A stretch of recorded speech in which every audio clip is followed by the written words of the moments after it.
मेरी ताकत जापान के एक छोटे से कस्बे में रहने वाले 10 वर्षीय ओकायो को जूडो सीखने का बहुत शौक था। पर बचपन में हुई एक दुर्घटना में बायां हाथ कट जाने के कारण उसके माता पिता उसे जूडो सीखने की आज्ञा नहीं देते थे।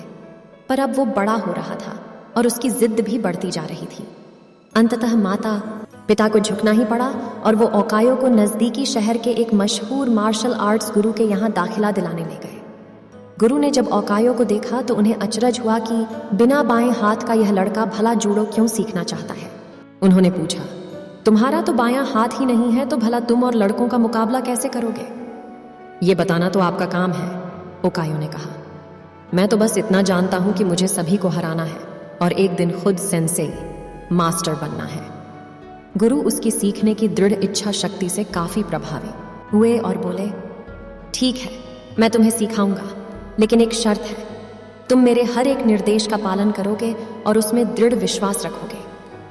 ओकायो ने सहमति में गुरु के समक्ष अपना सर झुका दिया। गुरु ने एक साथ लगभग 50 छात्रों को जूडो सीखना शुरू किया। ओकायो भी अन्य लड़कों की तरह सीख रहा था, पर कुछ दिनों बाद उसने ध्यान दिया कि गुरुजी अन्य लड़कों को अलग अलग दांव पेंच सिखा रहे हैं, लेकिन वह अभी भी उसी एक किक का अभ्यास कर रहा है जो उसने शुरू में सीखी थी।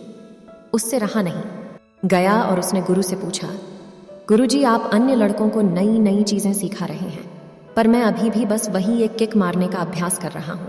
क्या मुझे और चीजें नहीं सीखनी चाहिए? गुरुजी बोले, तुम्हें बस इसी एक किक पर महारत हासिल करने की आवश्यकता है। और वो आगे बढ़ गए। ओकायो को विस्मय हुआ, पर उसे अपने गुरु में पूर्ण विश्वास था और वह फिर अभ्यास में जुट गया। समय बीतता गया और देखते देखते 2 साल गुजर गए, पर ओकायो उसी एक किक का अभ्यास कर रहा था। एक बार फिर ओकायो को चिंता होने लगी और उसने गुरु से कहा, क्या अभी भी मैं बस यही करता रहूंगा और बाकी सभी नई तकनीकों में पारंगत होते रहेंगे? गुरुजी बोले, तुम्हें मुझ में यकीन है तो अभ्यास जारी रखो। ओकायो ने गुरु की आज्ञा का पालन करते हुए बिना कोई प्रश्न पूछे अगले 6 साल तक उसी एक किक का अभ्यास जारी रखा। सभी को जूडो सीखते 8 साल हो चुके थे कि तभी एक दिन गुरुजी ने सभी शिष्यों को बुलाया और बोले, मुझे आपको जो ज्ञान देना था वो मैं दे चुका हूँ और अब गुरुकुल की परंपरा के अनुसार सबसे अच्छे शिष्य का चुनाव एक प्रतिस्पर्धा के माध्यम से किया जाएगा और जो इसमें विजयी होने वाले शिष्य को सेंसेई की उपाधि से सम्मानित किया जाएगा। प्रतिस्पर्धा आरंभ हुई। गुरुजी ओकायो को उसके पहले मैच में हिस्सा लेने के लिए आवाज दी। मैच जीतने के बाद ओकायो ने गुरु से पूछा, सेंसेई, भला मैंने यह प्रतियोगिता सिर्फ एक मुख्य किक से कैसे जीत ली?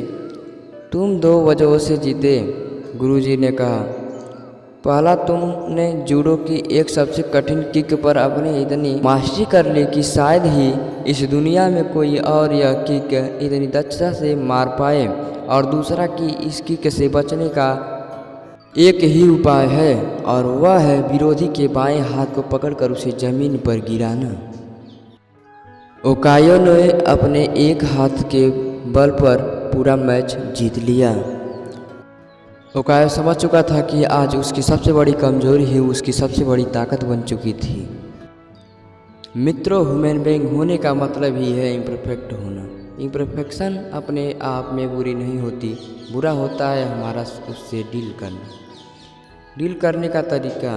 अगर ओकायो चाहता तो अपने बाएं हाथ के ना होने का रोना रोकर एक अपाहिज की तरह जीवन बिता सकता था,